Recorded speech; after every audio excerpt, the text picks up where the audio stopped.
Mo king kakatamong ebanghelyo ngeni, sinabi na ning apong Ginoo, ing kapayapan lalakwan ko ke kayo, ing kanakong kapayapan babiye ko ke kayo. Nung lawin niya po ining sinabi ng Ginoo tamong Jesucristo, ating emphasis ketang ing kanakong kapayapan. Karin pa mo, akit muna na nanoy tang kapayapan ni nga pong Ginoo. Buri na sabihan natin niyang pamanaliwa. Ketang kapayapan, abalo na ning yato. Anya sinabi na, siglungane pa, ing kapayapan, aena kalupa, ning babye, ning yato. Ne? Anya warning na ini, yun yung sabihan eh. Ing kanakong kapayapan, aliwaya, ketang balo yung kapayapan. Alayang binye positibong definition king kapayapan na amanuana.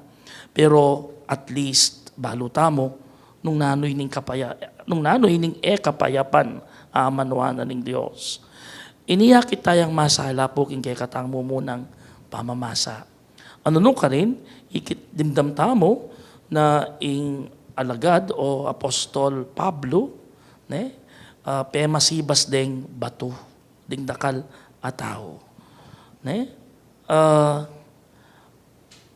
Among Jesus' disciples, balo tamo isan Pablo, yang akit tamong mekad daralane ining kapayapan amanuana ning ginutamong Jesucristo among the disciples of Jesus. Ne? Pero ining kapayapan na ini aline pinotektan San Pablo against stoning. Alwaya kasi itang kapayapan na ito eh. Ne?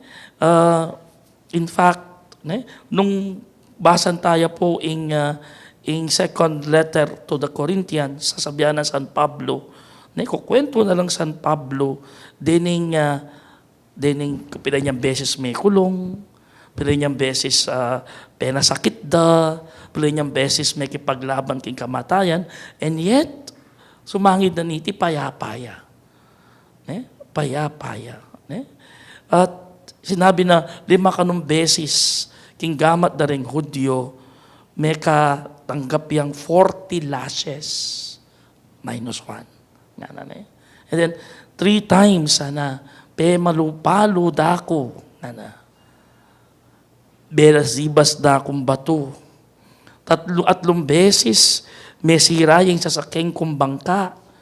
Ne? At kinailangan kong lumabas metong abengi at metong aldo king lalam ning dagat. Ne? At metong pa kukwento na la dingega na ganang dangers o kapahamakan na sinuon na. Ne? Sinuong na kailangan ng harapan.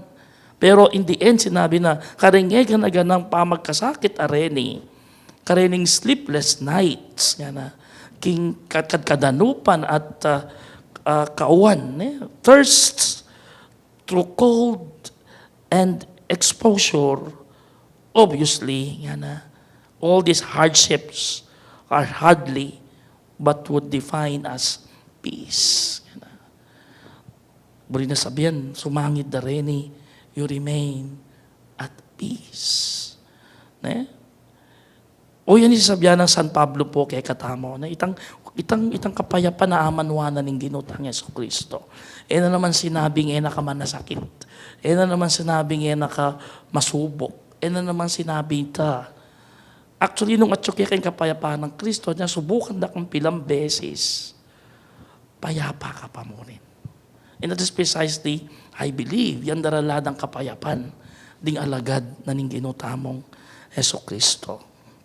Anya sinabi na pang San Pablo, ne? Karing taga-tao Corinto, I am filled with encouragement, I am overflowing with joy, all the more because of all our affliction.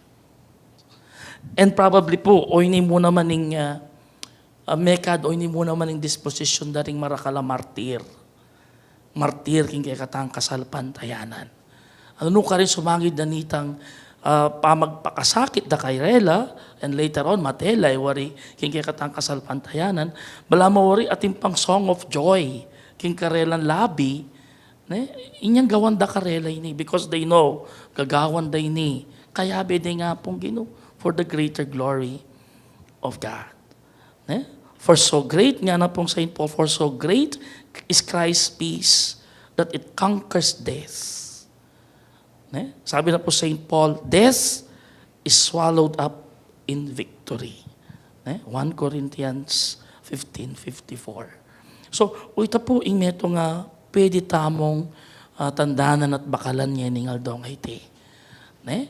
Anya, inghamon kay katamo, pabustan tayang mangibaboy ang kapayapaan ng Kristo kay katamo.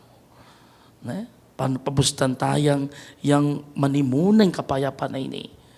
Because whether we like it or not, nga napin, hanggat mabibiyeta mo, mo pwedeng dumalan, pagsubok, mo pwedeng dumalan bagyo, kimbiye.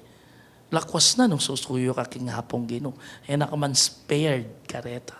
Sabi dapat din dakal, ning kahit po ta susuyo ka king hapong Ginoo, mas bala mo dakala pa.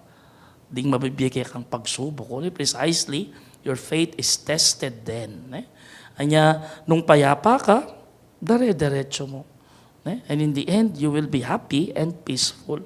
Kawangis dari San Pablo, ading aliwapang alagad ng ginutamong Heso Kristo. Karamiang karela, meging martir, ng kay katang kasalpan tayanan. Amen.